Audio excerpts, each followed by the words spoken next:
எல்லாரும் ஊரில் வந்து பார்த்தீங்கன்னா தீபாவளிக்கு வந்து பர்ச்சேஸ் பண்ண போயிருப்பீங்க. ட்ரெஸ்ஸுலேருந்து பட்டாசுலேருந்து வீட்டுக்கு தேவையான பொருட்கள் எல்லாமே.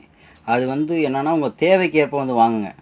தேவைக்கு அதிகமாக வாங்க. அவன் அதை பண்ணுறான் நம்ம இதை பண்ணணும்னு சொல்லிட்டு பண்ணாதீங்க. நீங்கள் கடனாலே விட்டுருங்க. உங்கள் வீட்டுக்காரங்களாம் பாருங்கள், வெளிநாடுகளில் இப்படி தான் கஷ்டப்படுறாங்க. உங்கள் குழந்தைங்கள்ட்ட வந்து சுச்சுவேஷனை சொல்லி காசு கொஞ்சம் சிக்கனமாக பயன்படுத்துங்க. அதே வேலை வந்து பார்த்தீங்கன்னா வெளிநாட்டில் நிறையா நண்பர்கள் வந்து பார்த்தீங்கன்னா கையில் காசு இல்லை, ஏதாவது நகை இங்கேருந்து வயிற்று கட்டி வாயை கட்டி ஒரு நகை எடுத்து அனுப்பி விட்ருப்பாங்க. அதை அடகு வச்சா தீபாவளி செலவு பாருங்க அப்படின்னு சொல்லியிருப்பாங்க.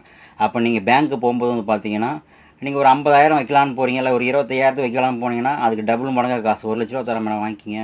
உங்கள் இப்போ கோல்டு ரேட்டு வச்சுன்னு சொன்னாங்கன்னா வாங்கிக்காதீங்க. உங்களுக்கு தேவைக்கேற்ப வாங்க. அப்போ தான் நீங்கள் வந்து அந்த நகையை திருப்ப முடியும். நீங்கள் வந்து ஃபுல் காசு கட்டிட்டீங்க அப்படின்னா இன்ட்ரெஸ்ட்டும் அதிகமாகவும் திரும்ப அந்த அளவுக்கு பல்கான அமௌண்ட் உங்களுக்கு கிடைக்கிறது கஷ்டமாயிரும். அதேமாதிரி ஆல்ரெடி நகைகள் இருந்தாலும் உங்களுக்கு வட்டி கிட்டி கட்ட போகிறீங்க அப்படின்னா நீங்கள் வந்து அப்போ வந்துட்டு இல்லைங்க சார் எக்ஸ்டெண்ட் பண்ணிக்கலாம் காசு உங்களுக்கு தரேன் அப்படின்னு சொன்னால் வேண்டாங்க சார் எங்களுக்கு வந்து வட்டி கட்டுங்க நான் நகையை திருப்புன்னு சொல்லுங்கள்.